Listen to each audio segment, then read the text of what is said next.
Há alguns dias estiveram juntas pela primeira vez as 65 pessoas responsáveis pelas pesquisas que foram selecionadas no edital que inaugurou as atividades do Instituto Serra-Pilheira, primeira instituição privada de financiamento da ciência e da tecnologia no Brasil, cujas ações têm, em geral, recebido grande atenção.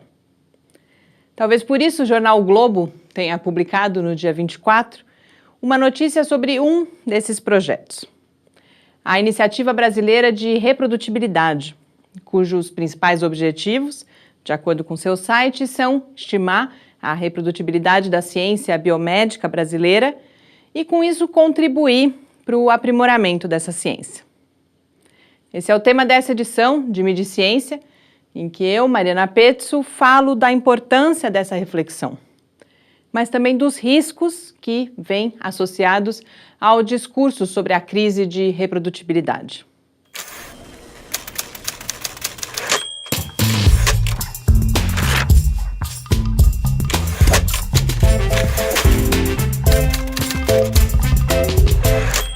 Embora a chamada crise de reprodutibilidade da ciência muito provavelmente não seja uma ideia familiar para todo mundo, a discussão não é exatamente nova.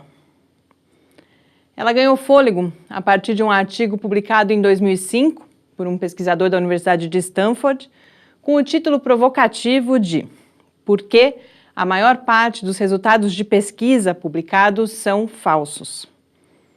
Nos anos seguintes, vários levantamentos foram feitos, mostrando como é muito mais comum do que a gente gostaria que resultados de experimentos que são publicados em periódicos científicos não possam ser repetidos em novos laboratórios ou grupos diferentes daquele que realizou a pesquisa original. As explicações para o problema são várias. É praticamente um consenso que a má conduta científica e as fraudes, embora sejam uma questão importante, elas não explicam essa dificuldade de replicação. Explicações mais robustas incluem fragilidades na formação dos pesquisadores, especialmente no que diz respeito à metodologia de pesquisa e às técnicas estatísticas, e principalmente a pressão por resultados positivos e pela publicação. Com isso, resultados negativos, evidências de que alguma coisa simplesmente não funciona, desaparecem. Ou os dados são torturados até confirmarem uma hipótese inicial.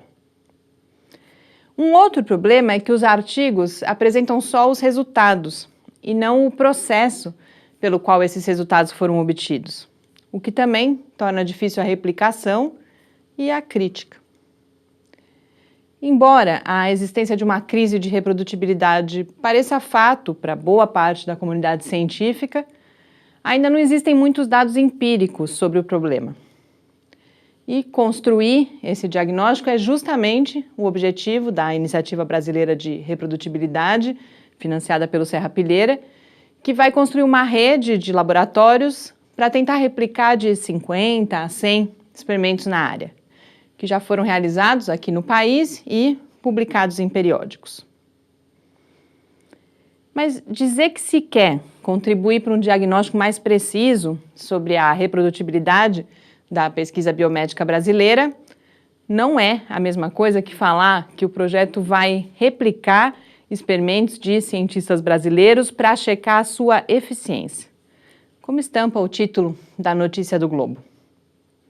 Esse título, junto com outras passagens da matéria, dá ao projeto um ar arrogante de caça às bruxas, de juiz supremo da verdade e da mentira.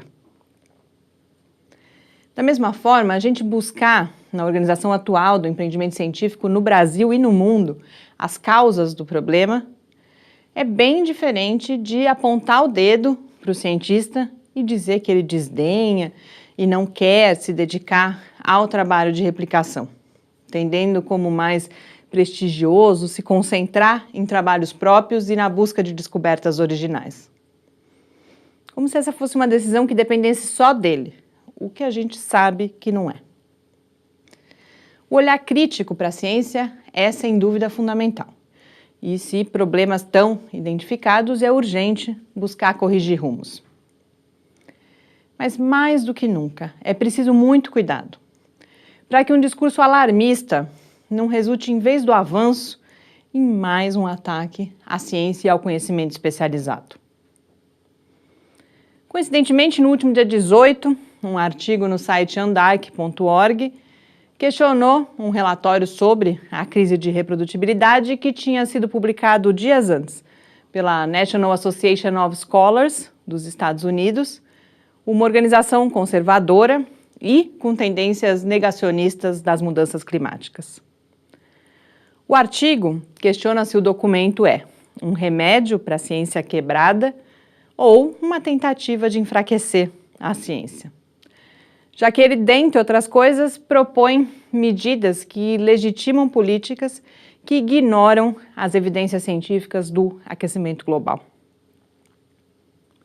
Aqui eu também proponho essa reflexão permanente, para que a gente não se perca no meio do caminho, servindo a um propósito quando a gente partiu do objetivo exatamente oposto. Para quem quiser mais detalhes da Iniciativa Brasileira de Reprodutibilidade, o seu coordenador, Olavo Amaral, fez também uma apresentação online recentemente. O link está lá no site do Lab. Midiciência entra agora em férias e eu volto na primeira semana de junho. Boas leituras e até lá!